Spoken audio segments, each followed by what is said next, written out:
So guys, screwball.com here. So we finally have an LED for the GTV. Let's get into it.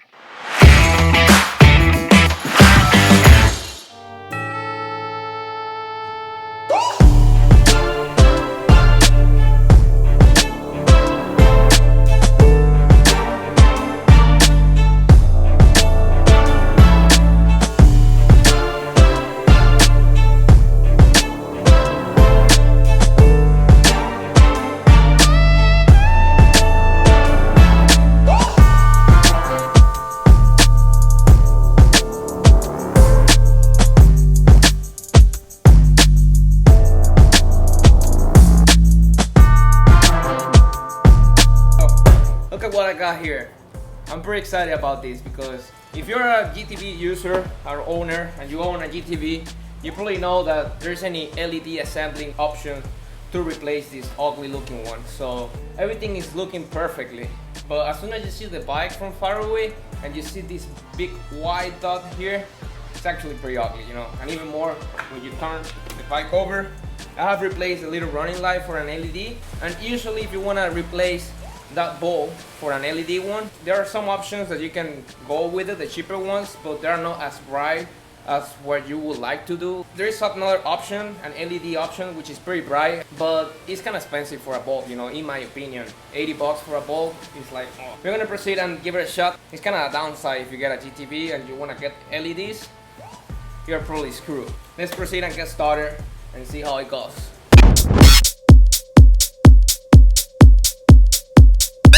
So here are the tools you're gonna need. Pretty basic actually. All you're gonna need is a 10mm socket, 8mm socket, extension arm like always is always handy to have it, a small Phillips screwdriver, a small wrench. I'll recommend having some tape. It doesn't have to be necessarily electrical tape, and also a racking hand so we don't scratch anything. So it's a beautiful LED.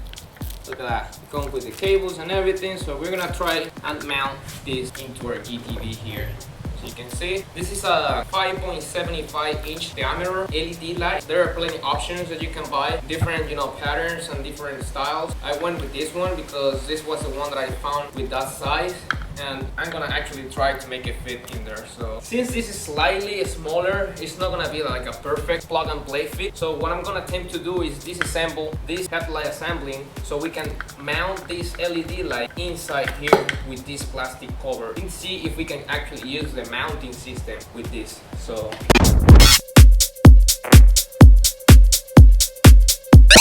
So the first thing you want to do is you want to grab some tape. It doesn't matter if you have electrical tape or if you have blue tape or anything. You just want to use some tape, so you put under here. You don't want to be scratching your paint when you remove this knot. We're going to proceed and grab our 10mm socket with the small wrench. Put your little wrench there carefully and carefully start unscrewing that knot. So as you can see, we don't have too much room here, and if we don't put the tape, as you can see, you will have crashed your paint. So you want to put something over it. Maybe you can even put double tape, like you can double that so it protects the paint even more. See, so when you screw that, just to break it, as soon as you break it, you can remove the wrench and use just the socket.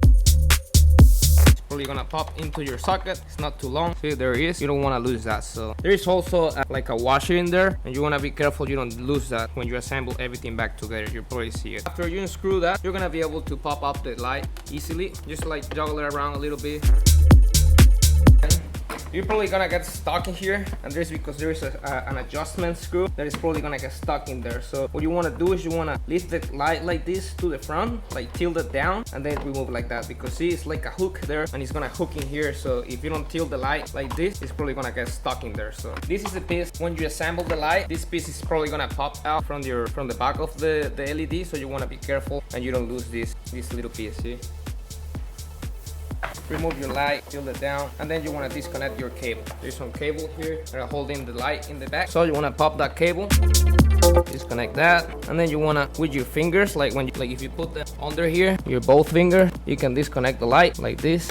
It's a pretty tight fit in there. Disconnect the light and you can just remove the assembly from the bike. And now we bring our light to the table. What you want to do is you want to start disassembling the headlight assembly. So the way we're going to do this is you want to start by unscrewing these 4 bolts right here so we can be able to remove the whole thing in the inside and we work more comfortably. So you want to grab your 8mm socket.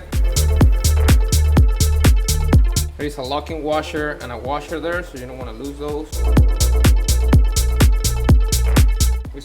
needle pliers, you want to grab your LED light because sometimes it's really hard to get your fingers in there. So for me, it's more easily if you grab the little rubber part there and just pull it right out. Remove the light, and you can remove your light, set that in aside, and then we can proceed and disassemble the acrylic from there. I have done it already, trying before off camera, and that's why you see the electrical tape all around it, because it's pretty easy to pop out once you remove that glue. If it's pretty hard for you to remove that from there, you can actually use a hair dryer to heat up the old glue and pop the crystal out of the thing. But once you have popped out everything from the LED light, you can see that there's these little screws right here. There's one here, and one here, and those are actually holding this trim into the inside. You see that trim there? That actually holds that trim, and you're gonna be removing that too. So if you struggle too much, you can actually grab your rack and with your finger here in the edge, pop this out like this. Or like I say, you can use the hair dryer, apply some heat all around it because it got some slightly glue in there. But once you remove it, it's actually pretty simple. Make sure you don't break it. And then we're gonna proceed and remove the trim. So you got those little screw there, and that's why you need the small Phillips screwdriver. And then you wanna start screwing those.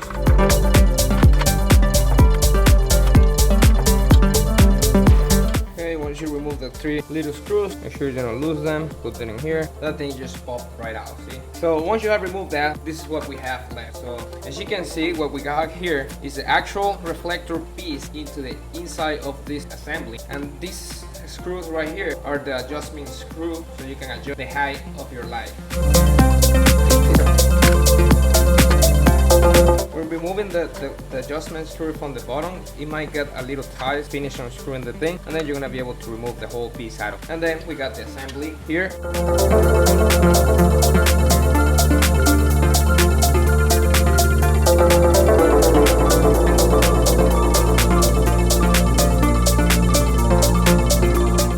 So after giving it a couple of shots, I didn't actually want to mess up any of the original headlight parts, because these are pretty expensive if you want to replace them. And if you screw them up, you will have to spend the money because you need a headlight, So I didn't want to modify anything. I thought everything was gonna fit perfectly, but of course that didn't happen. So what I'm gonna tend to do is that we're not gonna be using any of these parts. The only 2 parts I'm gonna be using is these 2, so we can actually use this assembling to use the mounting system for the bike. I'm gonna try to fit that LED inside this case, and we're gonna be able to mount it with this, and be able to use the same assembly.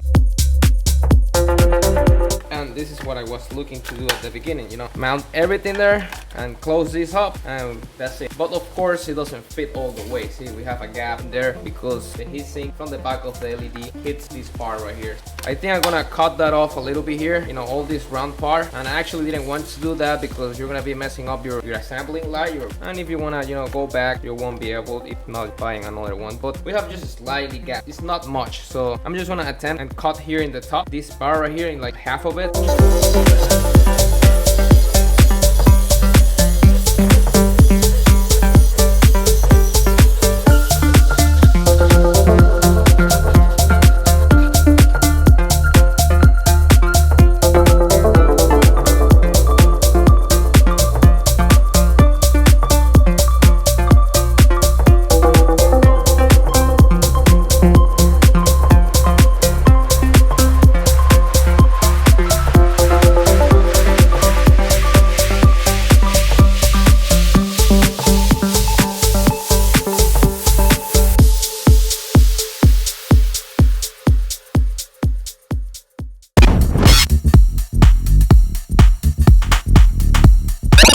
Okay, so figured out at the end that instead of damaging the casing itself, what I did was just sand down a little bit here in the edge, as you can see, all around it. So I reduced that, and I also cut the light here in the back, all this heat shrink here to be able to make space for. And now we can just easily place the cover on top of the light. You can see it fits perfectly. You just lay on top there, and then you want to grab the back part, pass the cable through, and you're just gonna slide right into place. See, everything is nice and tight now. I'm gonna be applying some glue in there all around the edge. So I'm gonna also glue these cracks here with JB weld or something, so it lasts a little longer. And since this is a little heavier than the usual thing, with the vibration it can break, so I'm just gonna reinforce everything. But as you can see here, how I made the clearance by cutting those pieces in there. It was more simple than I thought. What I'm gonna do is I'm gonna apply some epoxy there. I'm gonna put these clamps over it so it presses down the whole thing uniformly. See, so we can just glue everything in place and be ready to mount it. But first, what I'm gonna try first is the direction of the light. So I'm gonna slightly mount it into the motorcycle and see the angle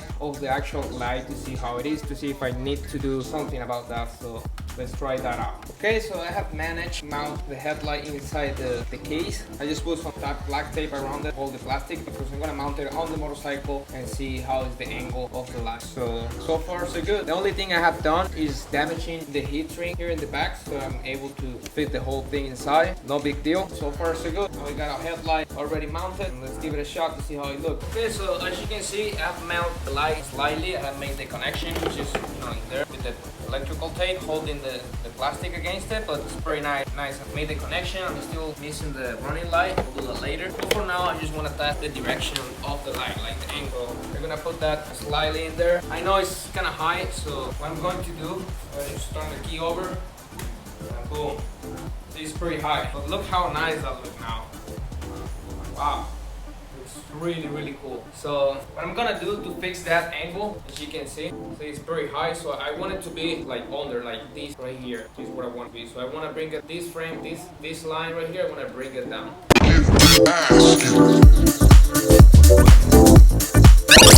Well, so after working for a while, trying to figure out the right angle for the light, I wasn't able to tilt the light as much as I wanted, because here in the back I have this big piece of plastic that it was on the way, and even though as much as I grind this down or I cut this off, I still didn't have enough room to do that. But at the beginning my plan was not to mess up the original housing, because I wanted to make it, you know, like easy for everybody to understand it. I was trying to find a way to make it easy for the GTV users to just buy the light and, you know, without doing that much modification and damaging any of the original part, be able to achieve this amazing LED assembly for the GTV.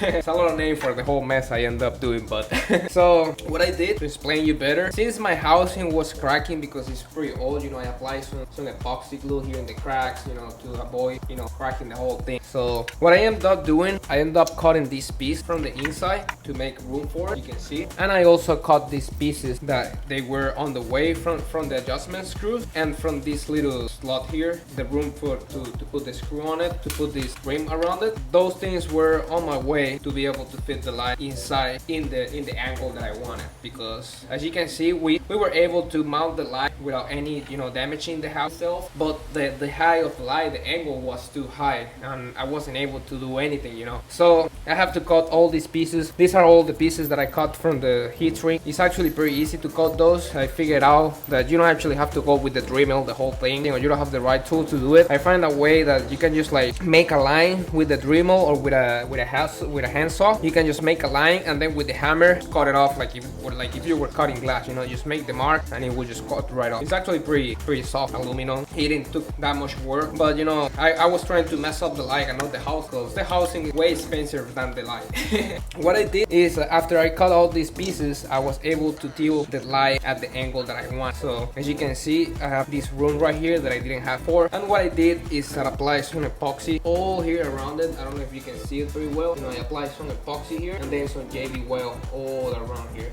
As you can see, I tried to do my best. I also fill up these holes right here. I fill those up so I have the light very well into the housing, because since this is vibrating in the fender, it could, you know, come apart pretty easily. So I wanted to make sure it was nice and secure. So after letting it dry for 24 to 48 hours, I recommend, you know, leave it as much as you can to dry out pretty well before you go for a hard ride. But this one seems to be pretty hard already, just with 3 to 4 hours. So we're gonna proceed now, and I'm gonna mount the cover, the glass, on top of it like this, and as you can see, it fits right off. I'm not gonna be using some epoxy in there because I don't want to do that like permanently, and I'm gonna be applying just you know, regular glue there. Still haven't figured out which one, but something not too strong, you know, because I don't want to leave this permanent just in case, you know. But that's how it looks. Let's proceed and mount it. Let's glue that off and see how it works.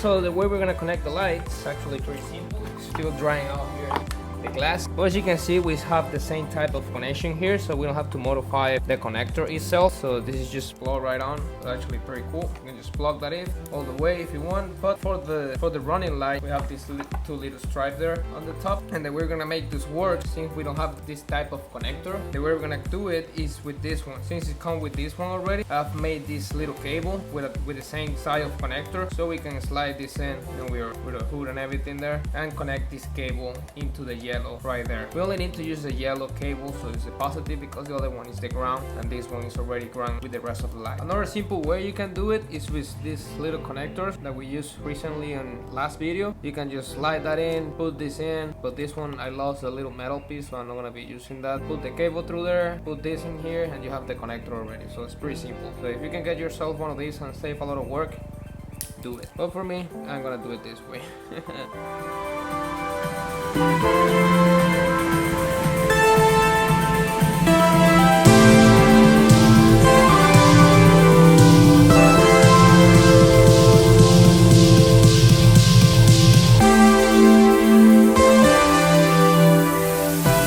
So once we have the light already dry out, the next thing you want to do, and the most important part, and that's why we are doing the whole thing, is to mount the bracket in place. Remember, these little screws have a locking washer and a normal washer on it. Keep that in mind.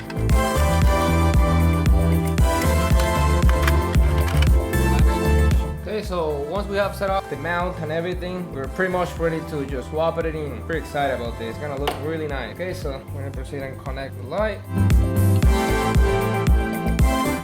Pretty much ready to install the light. So we're gonna try to toggle the connectors here in the inside. It's pretty tight in there, and you wanna hook that cable into that little slot. I don't know if you can see very well, but you should have a bracket in there to hold the cable. There you go. See? Everything is nice and toggle in there. Be careful when you push the light to the back, because you're probably gonna get this little thing pop out from here from the back. So you wanna put that one facing like this. So set that in place in there. Make sure we fill our screw, and we can take our little nut, the little nut that we removed at the beginning, with the 10mm wrench.